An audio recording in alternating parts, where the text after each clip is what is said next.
안녕하세요. 정치를 쉽게 풉니다. 정치의 10단.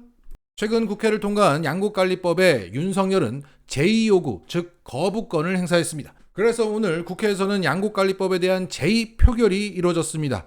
여기서 만약 출석 인원 3분의 2, 전원 출석의 경우에는 200명 이상 찬성을 한다면 이 양곡관리법은 최종 통과가 되는 것입니다. 그런데 결과는 찬성 177, 반대 112표가 나와서 끝내 부결되었습니다. 이로써 윤석열과 국힘당은 국민의 60% 가까이 찬성하고 있는 양곡관리법을 무산시킨 겁니다.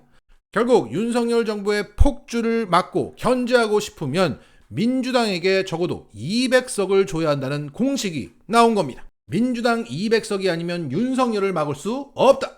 180석 못 막아요. 여기에 시민들은 민주당을 향해서 여론의 동의가 큰 민생 법안을 중심으로 계속 민생 법안을 단독 통과시키라고 요구하고 있습니다. 또 윤석열이 거부하고 또 국힘당이 부결시키고, 그래서 민주당 200석이 아니면 아무런 의미가 없다는 것을 계속 세상에 알리라고 요청하고 있습니다. 하지만 상황은 만만치 않습니다. 현재 총선 향배를 가를 서울 민심은 부동산 문제로 인해서 민주당에게 심드렁하다, 이런 분석이 나오고 있습니다.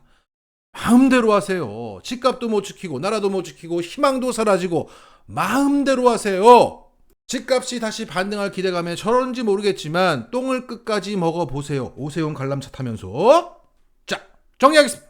웬만해선 그들을 막을 수 없다. 민주당 200석이면 막을 수 있다.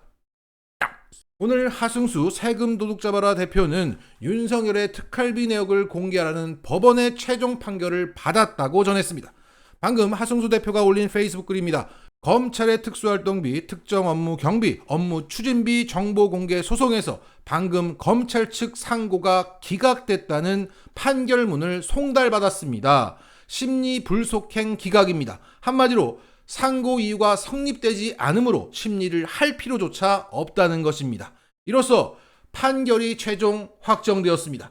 이제 자료를 공개받는 것만 남았습니다. 그러니까 한동훈의 경우처럼 검찰의 항고 자체가 말이 안 돼, 따질 필요조차 없어, 법원이 각하시킨 겁니다. 자, 한동훈 법무능장관의 지위를 받는 검찰 또한 법적으로 무능하다는 것이 또 한 번 입증되었습니다. 자, 다들 아시겠지만 이 정보공개 소송은 뉴스타파와 하승수 대표가 공동으로 3년이 넘게 진행해오다가 끝내 얻어낸 쾌거입니다. 그만큼 검찰의 특활비 내역은 성역이었고 그만큼 검찰의 저항은 극심했습니다.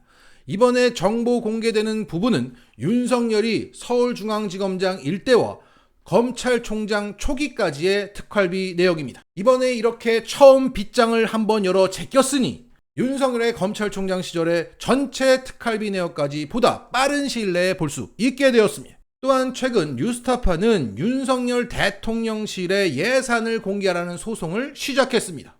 좋습니다. 과거 하승수 대표는 박근혜 정부의 특활비 내역도 공개시킨 적도 있고 지금까지 성역이었던 검찰 특활비 내역을 까는데 성공했으니까 지금의 용산 대통령실 예산 내역도 머지않아 볼 수 있게 될 것 같습니다. 자, 앞으로 공개될 서울중앙지검장 시절의 윤석열 특활비 내역에는 언론인들과의 유착의 실태가 고스란히 나올 겁니다. 검찰개혁과 언론개혁의 명분이 나올 것입니다. 자, 정리하겠습니다.